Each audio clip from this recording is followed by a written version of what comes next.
Wabarakatuh. Perkenalkan, nama saya Salsabila Mahmuda, NIM 19016122. Saya berasal dari Prodi Pendidikan Bahasa Indonesia, Universitas Negeri Padang. Nah, pada kesempatan kali ini saya akan menjelaskan resume tentang materi selama satu semester, yakni semester 5, pada mata kuliah pengantar sosiolinguistik. Nah, langsung saja kita masuk ke materi yang pertama, ada konsep linguistik dan sosiolinguistik. Yang pertama ada hakikat linguistik dan sosiolinguistik. Linguistik berarti ilmu bahasa. Kata linguistik ini berasal dari kata Latin yaitu lingua yang berarti bahasa. Ilmu linguistik sering juga disebut linguistik umum karena tidak hanya mengkaji sebuah bahasa saja. Nah, linguistik adalah ilmu yang mengambil bahasa sebagai objek kajiannya. Nah, selanjutnya Sumarsono berpendapat atau mendefinisikan sosiolinguistik sebagai linguistik intensional yang berkaitan dengan perbuatan bahasa dengan orang-orang yang memakai bahasa itu. Nah, sosiolinguistik adalah cabang linguistik yang mengkaji hubungan antara bahasa dengan faktor-faktor sosial di dalam suatu masyarakat tutur. Nah, yang kedua ada sosiolinguistik sebagai kajian interdisipliner. Sosiolinguistik adalah ilmu yang bersifat interdisipliner atau gabungan dua disiplin ilmu, yaitu sosiologi dan linguistik. Nah, sebagai ilmu yang bersifat interdisipliner, sosiolinguistik berusaha menjelaskan kemampuan manusia dalam menggunakan aturan-aturan berbahasa secara tepat dalam situasi yang bervariasi. Sosiolinguistik berhubungan dengan perincian-perincian pemakaian bahasa yang sebenarnya, seperti deskripsi pola-pola pemakaian bahasa atau dialek dalam budaya tertentu, pilihan pemakaian bahasa atau dialek tertentu yang digunakan oleh pertutur, topik dan latar pembicaraannya. Nah, yang ketiga ada sosiolinguistik sebagai linguistik terapan. Sosiolinguistik merupakan salah satu ilmu bahasa terapan yang mempelajari tentang problematika dialek suatu daerah dan juga topik bilingual dan multilingual. Secara umum, yang dimaksud dengan ilmu terapan adalah pemanfaatan ilmu pengetahuan untuk merencanakan dan membuat desain bagi kegiatan yang praktis dalam kehidupan sehari-hari. Nah, selanjutnya kita masuk ke materi yang kedua. Materi yang kedua ada hubungan antara bahasa dan masyarakat. Yang pertama ada bahasa dalam kajian linguistik dan sosiolinguistik. Nah, di sini bahasa sering didefinisikan sebagai alat komunikasi. Definisi ini tidak salah, tapi juga tidak sepenuhnya benar.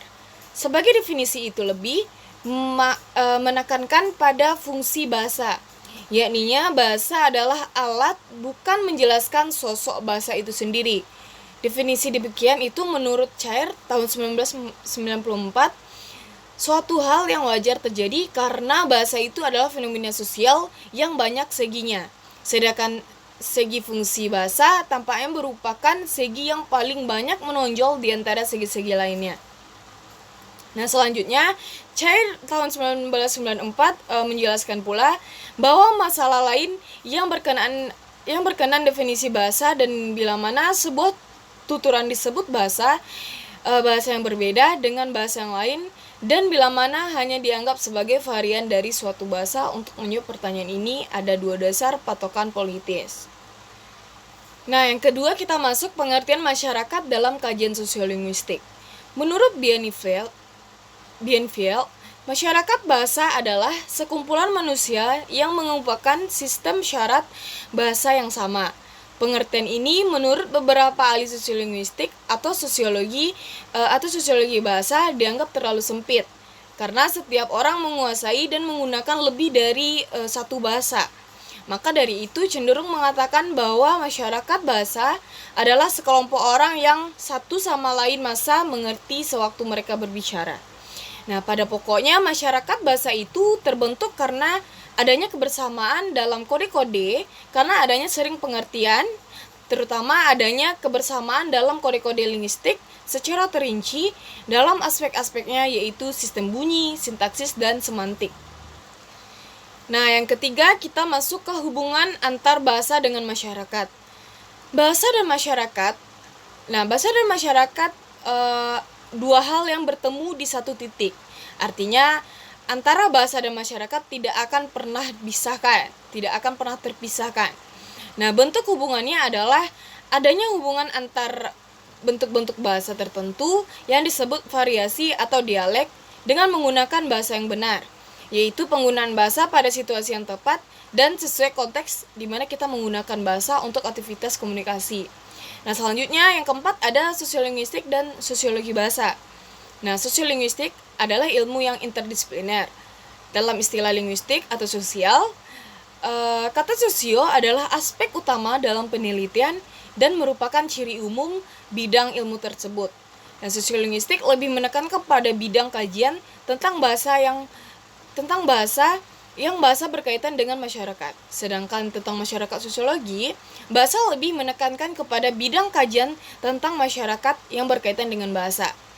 Nah, sosiolinguistik sebagai kajian tentang bahasa dalam kaitannya dengan masyarakat. Sedangkan sosiologi bahasa didefinisikan sebagai kajian tentang masyarakat dalam kaitannya dengan bahasa. Selanjutnya, kita masuk ke materi yang ketiga, yaitu kontak bahasa dan diklosia. Nah, yang pertama, pengertian kontak bahasa itu sendiri. Menurut Thomason pada 2001 berpendapat bahwa kontak bahasa adalah peristiwa penggunaan lebih dari satu bahasa dalam tempat dan waktu yang sama. Penggunaan bahasa ini menuntut penutur untuk berbicara dengan lancar sebagai dwibahasawan atau multibahasawan. Namun terjadinya komunikasi antar penutur dua bahasa yang berbeda sudah dikategorikan sebagai peristiwa kontak bahasa. Sebagai contoh saja nih, ketika dua kelompok wisatawan saling meminjamkan alat masak selama 2 atau 3 jam. Mereka pasti akan berusaha untuk saling berkomunikasi satu sama lain. Nah, itu adalah contohnya. Yang kedua, kita masuk ke kontak bahasa dan kebudayaan. Kebudayaan mempunyai paling sedikit 3 wujud. Ketiga wujud itu adalah, yang pertama ada wujud kebudayaan sebagai suatu kompleks dan ide-ide, gagasan, nilai-nilai, norma-norma, pengetahuan, dan sebagainya.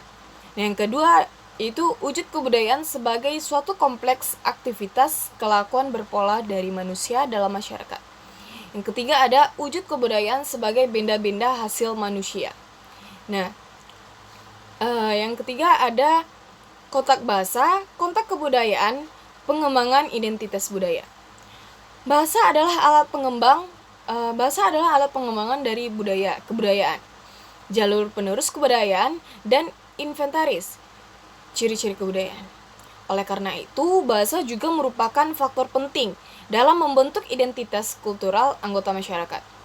Dengan demikian, untuk menentukan butir-butir nilai kultural, seorang dwibahasawan tergantung pada 2 faktor, yaitu butir-butir nilai yang dihasilkan dari kontak kebudayaan yang spesifik, serta lingkungan sosial yang spesifik pula, serta lingkungan kekeluargaan yang membentuk tipe pengalaman dwibahasawan tersebut. Nah, selanjutnya yang keempat ada kontak bahasa dan diklosia. Kontak bahasa terjadi dalam diri penutur secara individual. Nah, individual tempat terjadinya kontak bahasa disebut dwibahasawan, dan peristiwa pemakaian dua bahasa secara bergantian disebut bahasaan. Kontak bahasa terjadi pada masyarakat bilingual atau multilingual. Adanya kontak bahasa ini terdapat mengakibatkan terjadinya transfer bahasa. Artinya terjadi pemindahan dan penjaminan unsur dari satu bahasa ke bahasa yang lainnya.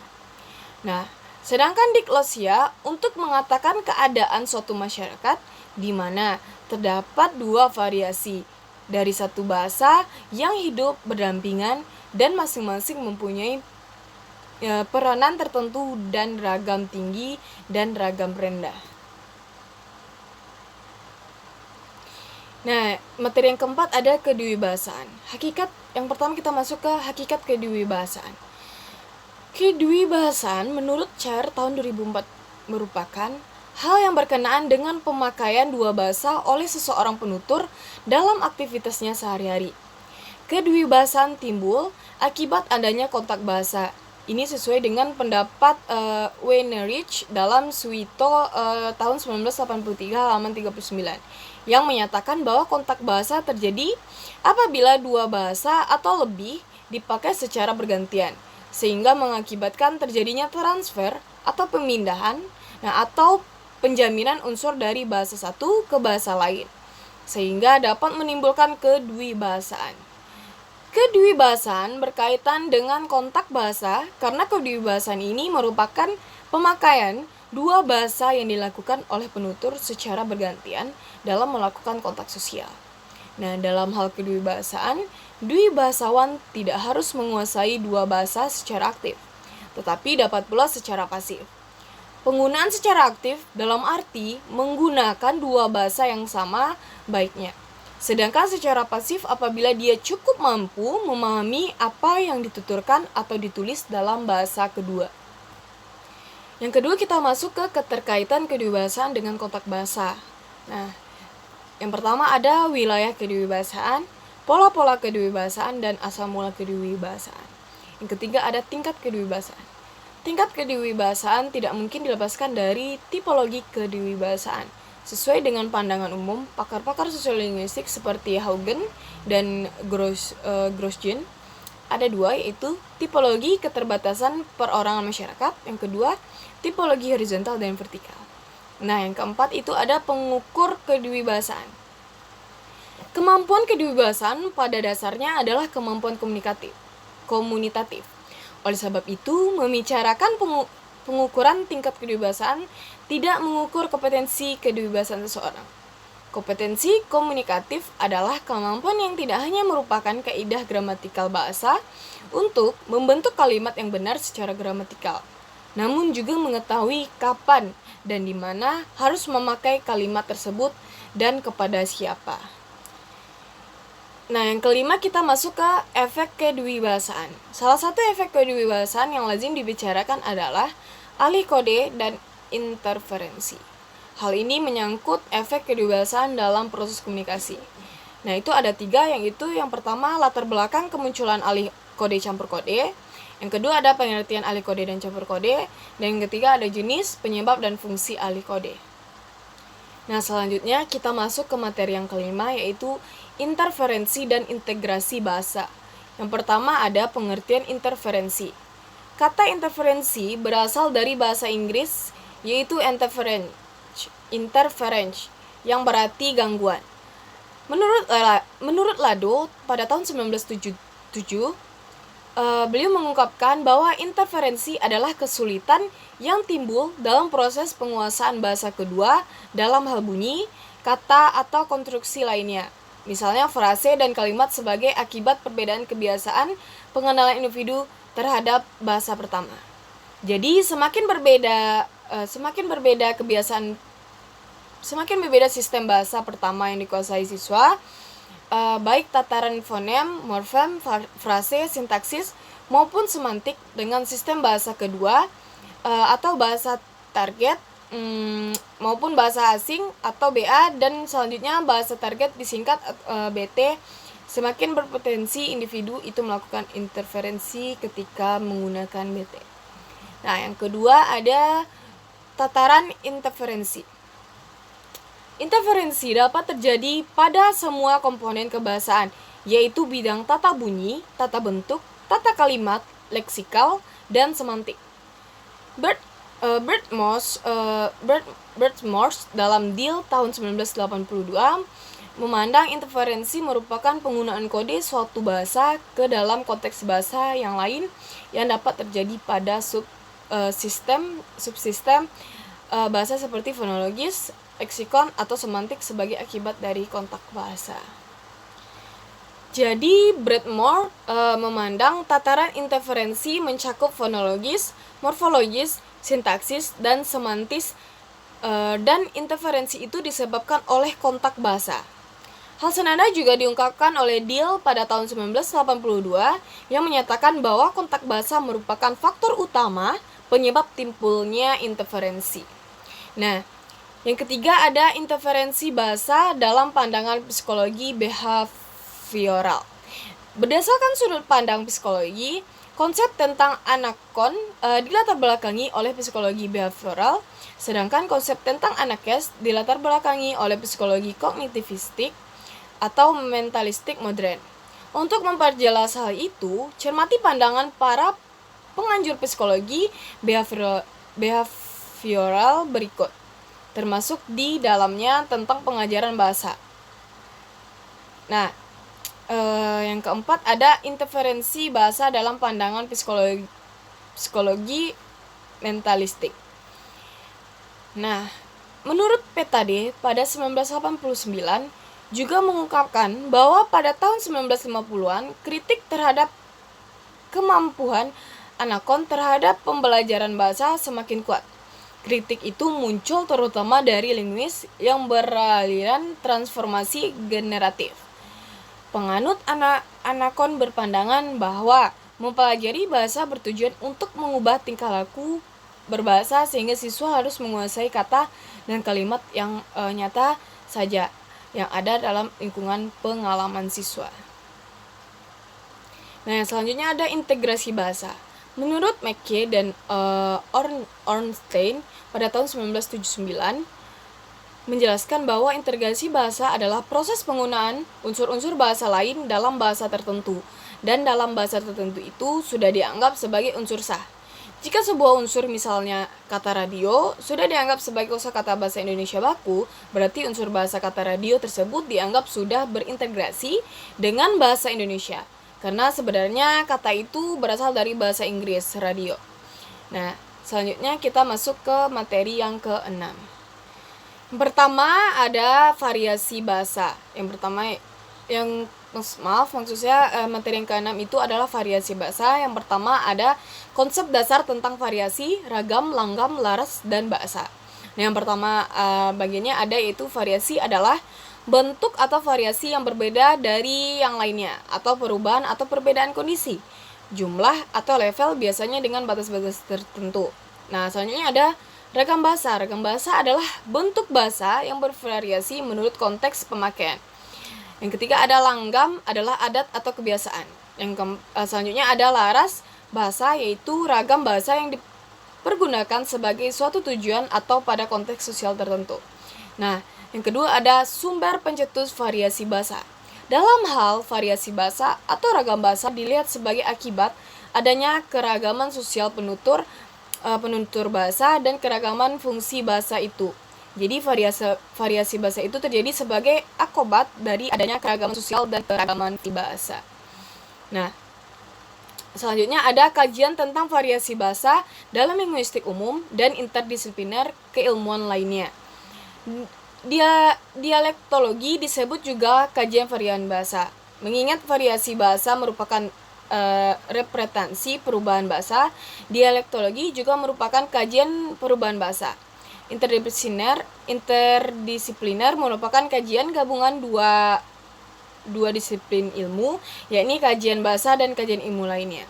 Nah, yang keempat ada pengklarifikasian variasi bahasa. Menurut Cher tahun 2004 mengemukakan bahwa variasi bahasa dapat dibedakan menjadi 4, yaitu variasi dari segi penutur, variasi bahasa dan dari segi penggunaan dan pemakaian. Yang ketiga ada variasi bahasa dari segi keformalan. Yang keempat ada variasi bahasa dari segi sarana. Nah, masuk ke materi yang ketujuh, yaitu sikap bahasa, pemilihan, dan pembakuan bahasa. Yang pertama ada sikap bahasa. Sikap bahasa merupakan hal yang paling dalam kaitannya dengan suatu bahasa, karena setiap bahasa dapat melangsungkan hidup suatu bahasa. Dengan kata lain, sikap bahasa adalah anggapan atau pandangan seseorang terhadap suatu bahasa. Yang kedua, ada pemilihan bahasa. Menurut Wardock, pada tahun 1998, dalam masyarakat bilingual, persoalan pemilihan bahasa sangat berperan dalam memperhatikan beberapa hal yang menyangkut fungsi dan situasi. Yang ketiga ada pembakuan bahasa. Pembakuan bahasa adalah penentuan ukuran atau norma rujukan. Pembakuan bahasa adalah penentuan ukuran atau norma rujukan yang digunakan sebagai kerangka rujukan atau patokan dalam penggunaan bahasa oleh masyarakat pemakaian bahasa yang bersangkutan. Yang keempat ada struktur linguistik bahasa baku. Yang kelima ada perencanaan dan pembakuan bahasa Indonesia sebagai bahasa nasional. Nah, kita masuk ke materi yang ke-8, yaitu pendayagunaan sosiolinguistik dalam pembelajaran bahasa Indonesia. Pertama, ada pendayagunaan sosiolinguistik dalam metode pembelajaran bahasa beraliran behavioristik. Yang kedua, ada pendayagunaan sosiolinguistik dalam metode pembelajaran bahasa beraliran metalistik. Sekian dari saya, penjelasan dari saya. Apabila ada kesalahan, saya mohon maaf. Wabillahi taufiq wal hidayah. Assalamualaikum warahmatullahi wabarakatuh.